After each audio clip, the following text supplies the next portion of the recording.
Salut, salut! Et oui, c'est Rebecca avec toi pour le défi lecture de la Bible de l'aurore au crépuscule. Tu ne sais pas c'est quoi? On lit la Bible de la Genèse à l'Apocalypse. 10 minutes tous les jours. On a commencé en août et là, on est à Ésaïe. Donc, tu peux nous rejoindre sans problème, même si tu as du retard. C'est pas grave. Il y a encore beaucoup à apprendre. Il y a encore tout le Nouveau Testament. Donc, rejoins-nous. Rejoins-nous. Merci Seigneur parce que vraiment, vraiment, ta parole, elle est importante. Ta parole, c'est la vie, c'est toi qui nous parles. Donc, merci Seigneur parce qu'à chaque fois, chaque jour, tu nous parles personnellement à chacun dans notre situation, dans notre réalité. Merci Seigneur parce que tu nous aides à comprendre le passage et bénis encore toujours tous ceux qui sont avec moi dans ce défi, qu'on puisse arriver ensemble jusqu'à Apocalypse au nom de Jésus. Amen. Alors, on continue. Donc, Ésaïe 22.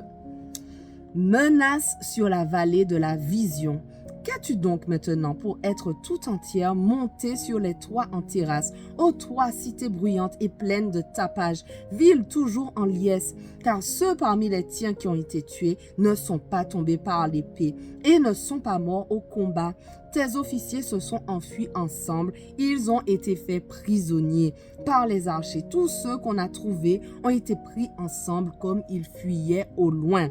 C'est pourquoi je vous dis, détournez-vous de moi et laissez-moi pleurer amèrement. Ne vous empressez pas de venir me réconforter au sujet de la ruine qui a atteint la communauté de mon peuple, car c'est un jour de trouble, de catastrophe, de destruction qu'envoie l'Éternel, le Seigneur des armées célestes, dans la vallée de la vision. Un mur est abattu et des cris de détresse s'élèvent vers les monts. Et l'âme prend son carquois. Il vient avec des chevaux et des chars portant leurs hommes d'équipage. Et les hommes de Kir sortent les boucliers. Hélas, Jérusalem, tes plus belles vallées sont encombrées de chars. Les soldats sur les chars viennent se mettre en poste en face de tes portes. Voilà Juda privé de ses défenses. Ce jour-là, vous avez placé votre espoir dans les armes qui sont à l'arsenal de la maison de la forêt. Vous avez remarqué combien les brèches sont nombreuses dans les murs de la citadelle du roi David. Vous avez collecté de l'eau dans le réservoir inférieur, vous avez dénombré les maisons de Jérusalem et vous en avez démoli pour renforcer les murs qui protègent la ville. Vous avez fait un réservoir entre les deux murailles pour les eaux de l'ancien étang. Cependant, vous n'avez pas tourné les regards vers celui qui a fait toutes ces choses, celui qui les a préparées depuis des temps lointains. En ce jour, l'Éternel, le Seigneur des armées célestes, vous appelait à pleurer, à gémir, à vous raser la tête et à vous revêtir d'un habit de toile de sac.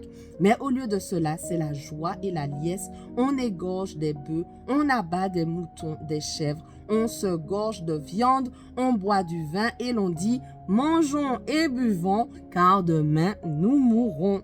Le Seigneur des armées célestes m'a révélé ceci. Non, ce péché ne vous sera pas pardonné aussi longtemps que vous vivrez. L'Éternel le déclare, le Seigneur des armées célestes.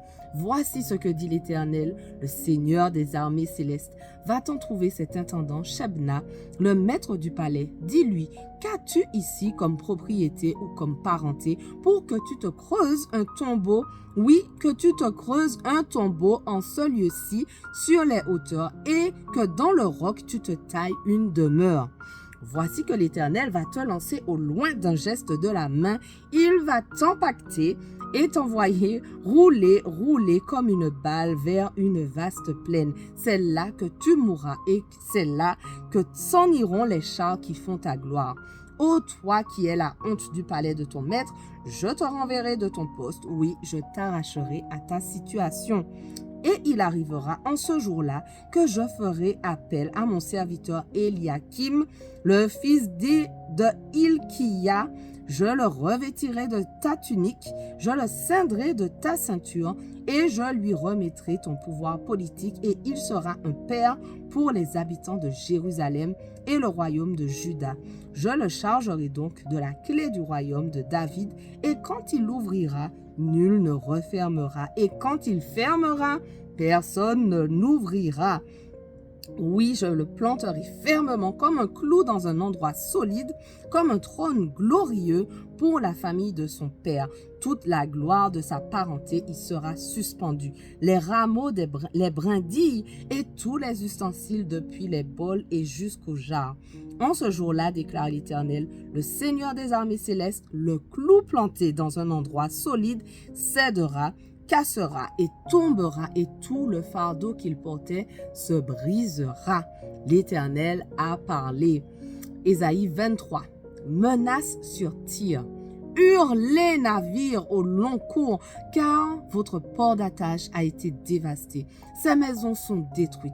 C'est au retour de Chypre qu'ils en ont reçu la nouvelle. Restez muets, habitants de la côte, vous, marchands de Sidon, dont les commis sillonnent de profondes mers, le blé semé le long du Nil, les moissons qui croissaient sur les rives du fleuve étaient son revenu, elle était devenue le marché des nations.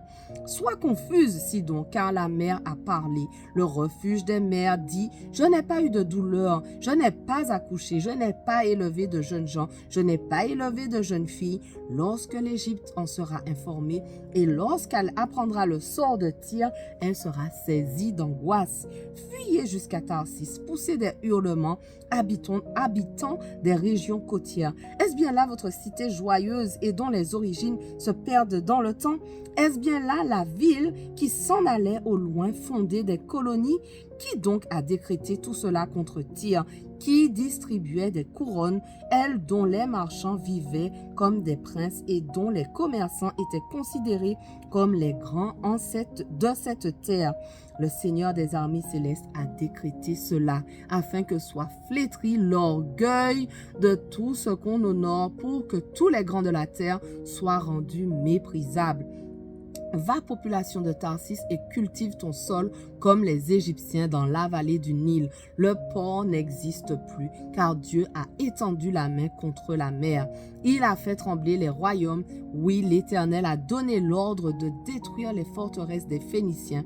Il a dit, population de Sidon, vierge, déshonorée, cesse de te réjouir.